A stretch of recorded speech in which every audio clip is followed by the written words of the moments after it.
Repos et paix, bonjour, dans le nom de notre Seigneur Jésus le Christ.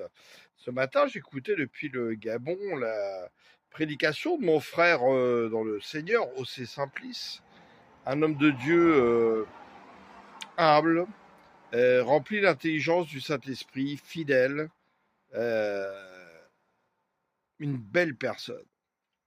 Et il parlait du spectacle affligeant aujourd'hui dans ce monde que nous voyons dans certaines églises où on n'est pas accepté tout et où en fait ce sont les codes du monde qui viennent dans l'église au lieu que ce soit les codes du royaume qui sortent dans le monde.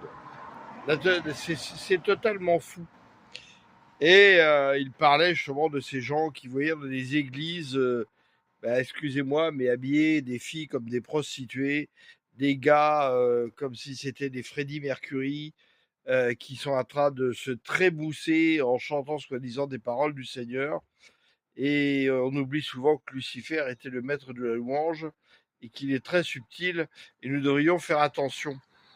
Et ça me rappelait justement dans des églises dernièrement où j'ai été, où j'ai vu, alléluia, des gens qui étaient loin comme moi, je l'étais très très loin du Seigneur, et qui aujourd'hui viennent au Seigneur, mais qui portent toujours leur piercing, leur tatouage, tous ces codes païens qui sont venus justement depuis une trentaine d'années particulièrement et se développent aujourd'hui.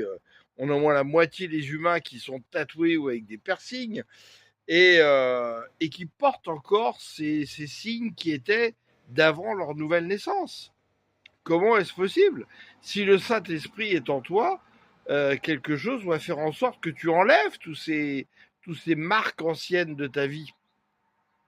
C'est comme si aujourd'hui nous sommes le temple du Saint-Esprit. C'est nous l'Église. Notre corps est un temple. Romain nous dit justement d'offrir nos corps en sacrifice pour Dieu. Et c'est comme si le temple de Salomon à l'époque, on était venu le taguer. Ou ajouter des décorations qui n'ont rien à voir avec. Qu'y a-t-il entre Christ et les idoles? C'est ce que nous dit le Seigneur. Il y a des choses de notre vie passée qui doivent disparaître si nous sommes vraiment conduits par l'Esprit du Seigneur.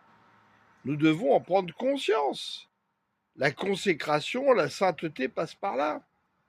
Alors je vous laisse méditer, réfléchir sur le sujet et que nous puissions tous demander de l'aide au Seigneur. Alléluia, passez une belle journée et soyez bénis.